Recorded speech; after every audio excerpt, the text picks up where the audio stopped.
We are all basically tribal. We belong to families and to clans, to groups and to organisations. We are tribal about what school we go to, what football clubs we follow. And each tribe we belong to has its own boundaries, its own limits, its own rules and expectations. And we like it like that. We like the idea of set limits and defined practices so that we don't have to decide for ourselves. We don't have to decide what is right or wrong. The less room there is for doubt, the better. And we find safety in our tribes.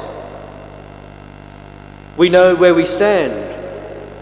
We know that other members will look out for us. It is good, it is reassuring to know that there are other people who think and act exactly like I think and act.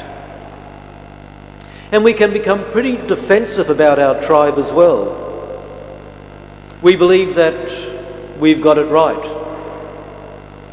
Ours is the only way. We've got it figured out. We are convinced that God is on our side.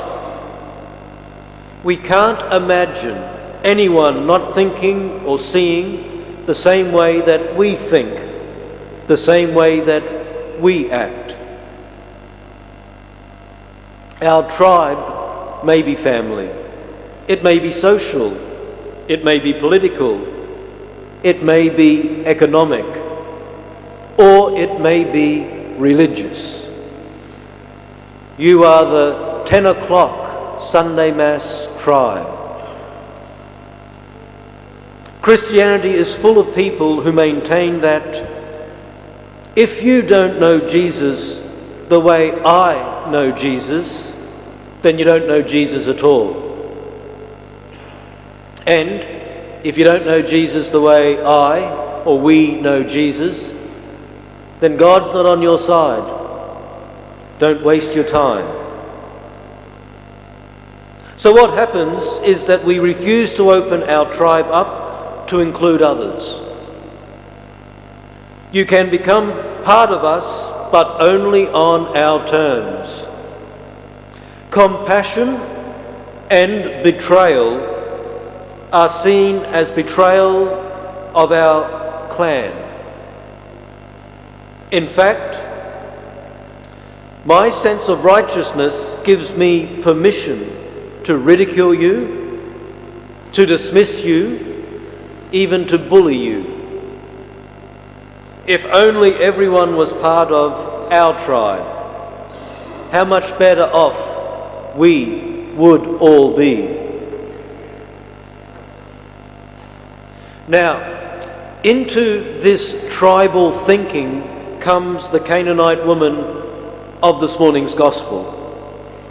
She is an outsider, and she dares to cross the gap between Jews and Gentiles, or as it says here in the gospel, between children and dogs. Instead, she courageously asserts that there is an essential connectedness between us all, for we are all made in the image and likeness of God. Even if it is crumbs that fall from the table, it is shared hunger and shared food. One of the things that this gospel brings out for me is that we have to always be careful that our tribalism, the groups that we belong to, are not used as an excuse for not putting our faith into action. It's just too easy to dismiss the homeless, the mentally ill, the refugees, the gay person, the socially awkward person.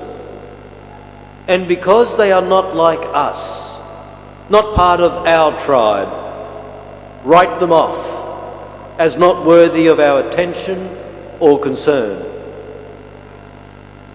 The Canaanite woman in this morning's Gospel challenged Jesus and his disciples not to write her off. And her challenge can still be applied today. For if God uses each one of us here as instruments of his good news, how can we be selective with who is worthy to receive the liberation, the forgiveness and hope that is an intrinsic part of the gospel? We are all basically tribal. We all belong.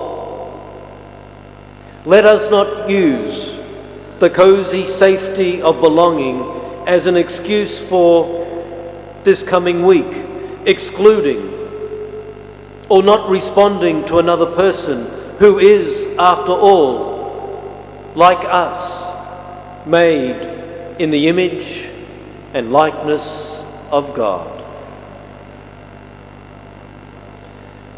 In the name of the Father, and of the Son, and of the Holy Spirit.